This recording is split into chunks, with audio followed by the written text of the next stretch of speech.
Hello विद्यार्थी भाइ बहिनीहरू ओके छ नि। आजको क्लासमा हामी च्याप्टर डाइनामिक्ससँग related most important topic discuss गर्दैछौँ। के हो त त्यो टपिक? पिसिएलएम।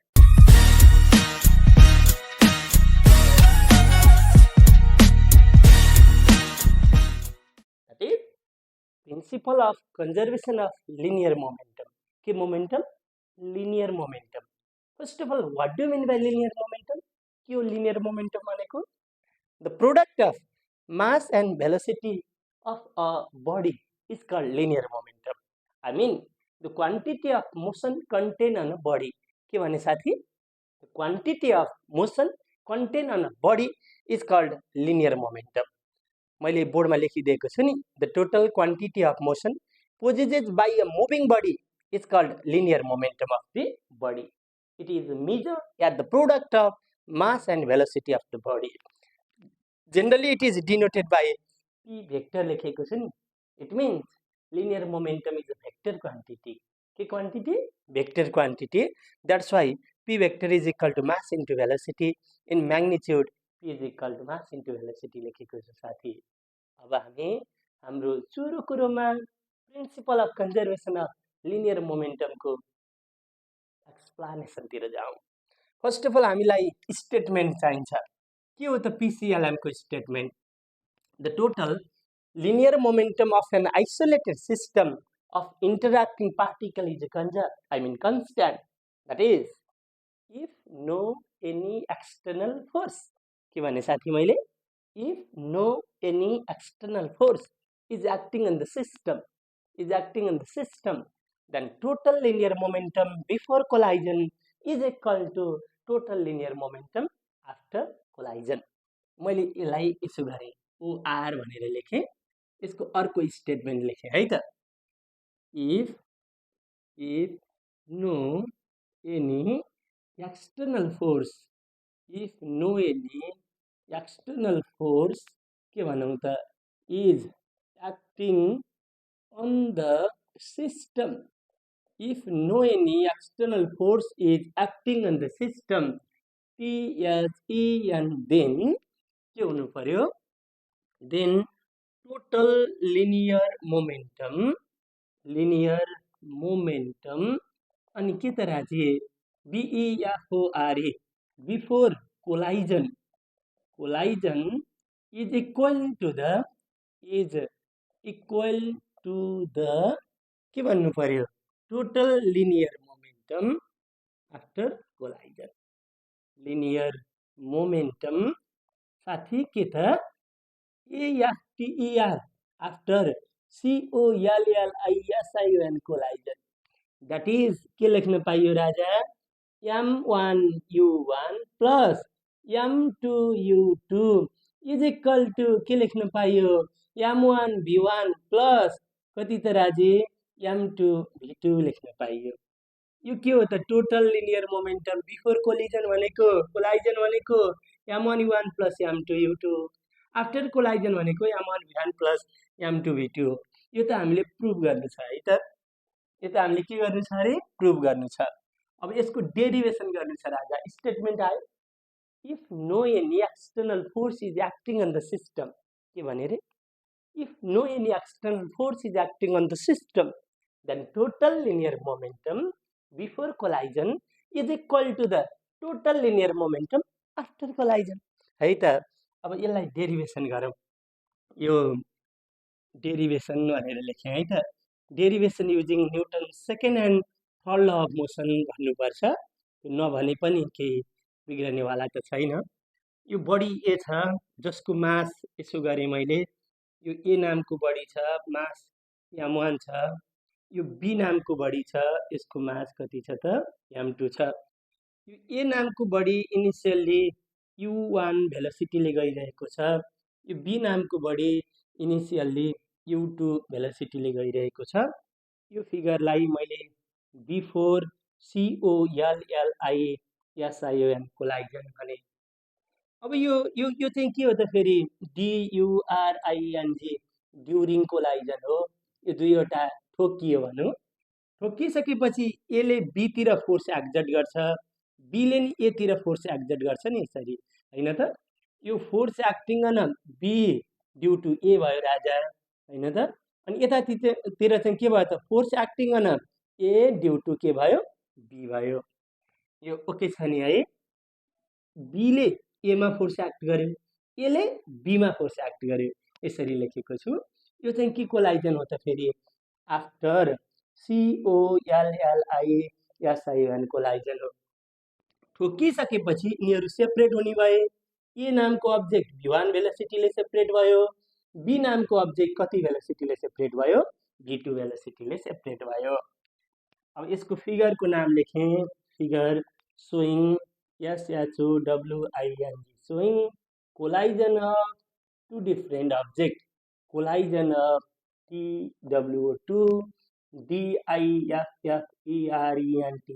डिफरेंट OBJECTS ऑब्जेक्ट भनेर लेखेँ। अब राजी ओके छ नि। अब के गरौँ त, यसको एक्सप्लेनेसन गरौँ ल। Late us consider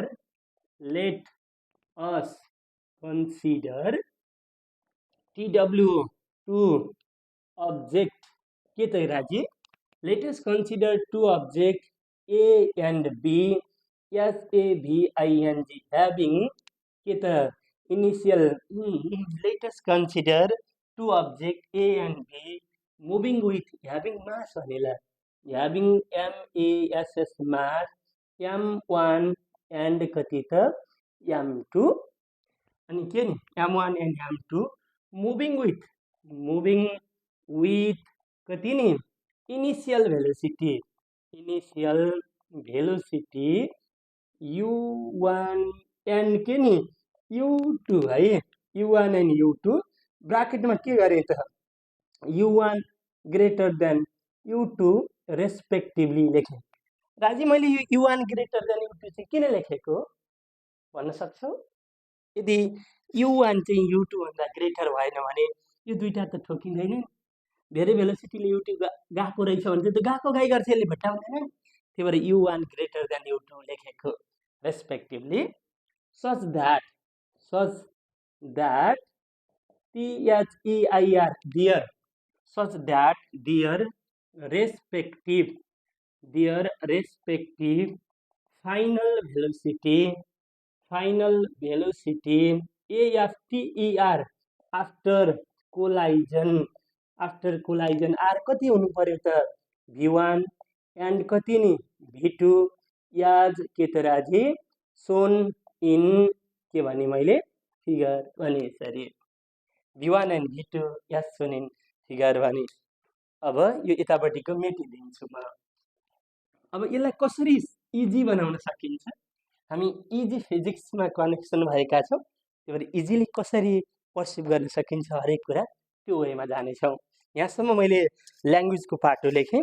late us consider two object A and B having mass M1 and M2 moving with initial velocity U1 and U2 where U1 greater than U2 respectively such that their respective final velocity after collision are v1 and v2 as shown in figure। अब के गर्छु त, अब late के त राजी F A B be the force acting on A, be the force acting on के त A due to कति त B, force acting on A due to B which changes its velocity, its के राजी velocity from कतिबाट from U1 to केमा convert गरे त v1 मा कन्भर्ट गरे।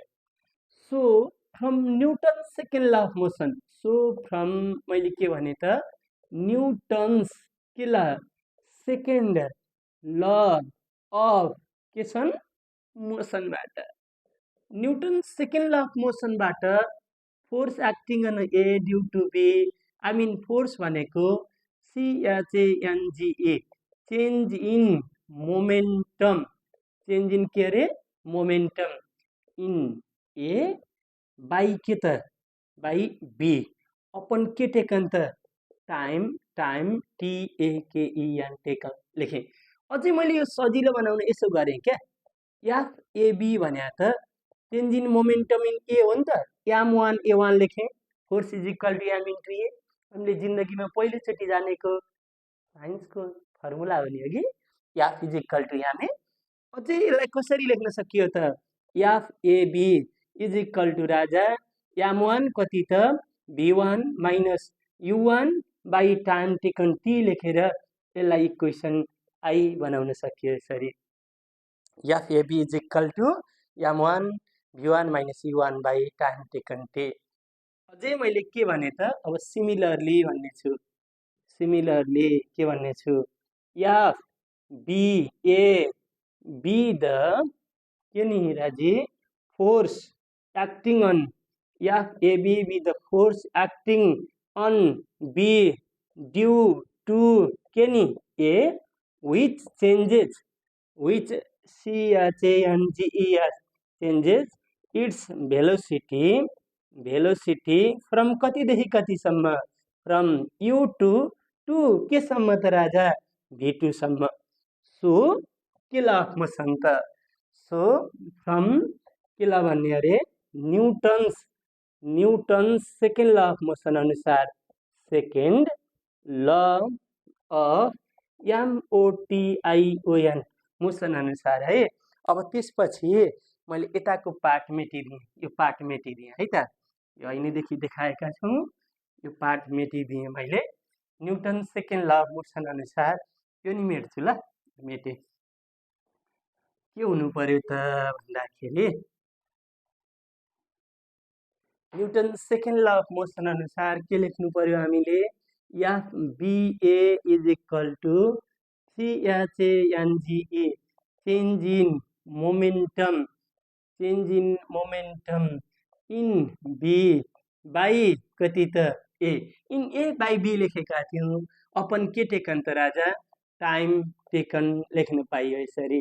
यो भने कति भयो अरे? m2 a2 भयो नि। अब योबाट के भयो त? हाम्रो फर्मुला के आयो त? FBA is equal to m2 ब्राकेटमा v2 minus u2 by time taken T लेखेर यसलाई कति लेख्न पाइयो? इक्वेसन आई लेख्न पाइयो। अब फेरि अगेन फ्रम एजिआइएन अगेन फ्रम के भने त मैले? न्युटन्स अगेन फ्रम न्युटन्स के त राजा? THIRD third law of motion अनुसार again from Newton third law of motion अनुसार के हुन्छ नि? Force acting on A due to B is equal to minus force acting on B due to A होइन र? Every action there is equal and opposite reaction. That's why FAB is equal to minus FBA लेख्न पाइयो। FAB भने कति छ राजी? Equation 1 मा कति छ? m1 v1 minus u1 by time taken is equal to m2 v2 minus u2 by time taken T लेख्न पाइयो। अब यो टी त काटिदिए भयो। अब योबाट कति आउँछ त? m1 यो ब्राकेट खोलिदिउँ है, v1 minus m1 u1 is equal to m2 v2 minus m2 कति आयो त? u2 आयो। यो m2 u2 हो नि। यहाँनिर एउटा कुरा, यहाँनिर माइनस हुनुपर्छ नि त। यो माइनस भएपछि यो के हुन्छ? माइनस हुन्छ। यो के हुन्छ राजा? प्लस हुन्छ है त। अब युको टर्मलाई एकैतिर राखौँ, बीको टर्मलाई एकैतिर राखौँ है। बकुल्लातिर कागतिर। अब योबाट के हुन्छ त? और m1 v1 प्लस त्यो यता आउँदा m2 v2 is equal to m1 u1 plus कति त? m2 u2 भयो। अब यसलाई के लेख्न पाइयो त अझै? यो यस्तो भयो क्या, therefore m1 u1 plus m2 u2 is equal to m1 v1 plus m2 v2 लेख्न पाइयो। हामीले सुरुमा स्टेटमेन्टमा त्यही लेखेका थियौँ नि, आयो कि आएन? द्याट इज के आयो त? Total linear momentum. Total linear के भने मैले? मोमेन्टम। अब के गर्ने त मान्छे? मैले यताको मेट्दिन्छु है, मेट्दा राम्रो देखिन्छ कि जस्तो लाग्यो। हेर, total linear momentum before collision BEFORE before COLLISION collision is equal to के भयो इज इक्वल टु यहाँ लेखौँ टोटल लिनियर अनि के भने मोमेन्टम अनि के भन्न पाइयो आफ्टर COLLISION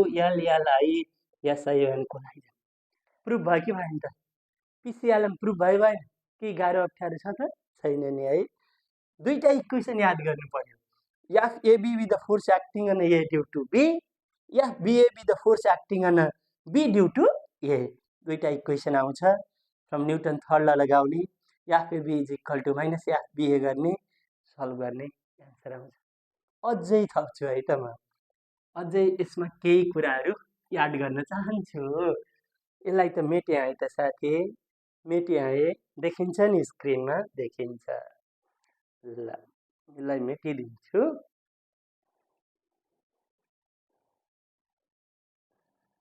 ल मैले यसरी थपेँ क्या यसमा त्यहाँसम्म लेखे हुन्छ डेरिभेसनमा अझै कसैलाई थप लेख्न मन लाग्यो भने नोट भनेर यसरी लेख्ने के हो त नोट भनेको from newton second law of motion from के भने राजा मैले Newton's second law of motion newton second law of motion अनुसार के हो त the rate of change of rate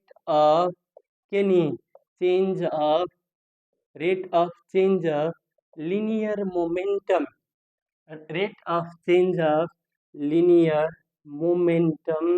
of a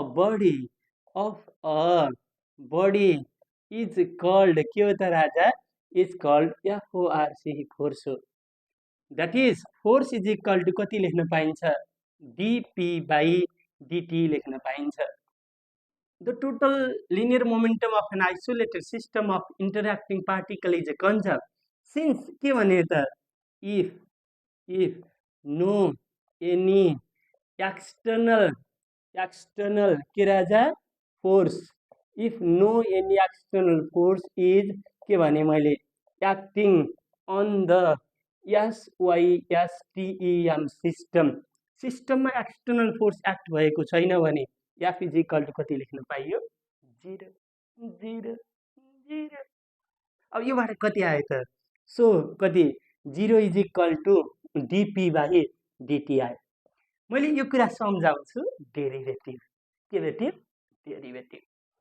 dP/dt is equal to 0 कुनै टर्मको डेरिभेटिभ गर्दा 0 आउँछ भने के भने मैले कुनै टर्मको डेरिभेटिभ गर्दा 0 आउँछ भने यो p को डेरिभेटिभ गर्दा 0 आयो भने त p इज इक्वल टु के आउनुपर्छ CONSTANT कन्स्ट्यान्ट आउनुपर्छ बुकमा त यो dt यता ल्याएर 0 बनाएको छ dp इज इक्वल टु 0 हुन्छ dp लाई इन्टिग्रेसन गरेर p is equal to constant निकालेको छ कुराकानी एउटै हो p is equal to constant p भने त के हो त लिनियर मोमेन्टम हैन त योबाट के आयो त if hence भन्नु पर्यो हैन hence if no any के त राजी external force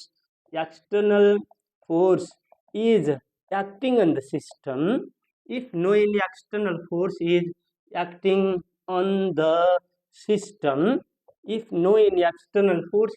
on the system then के त total linear momentum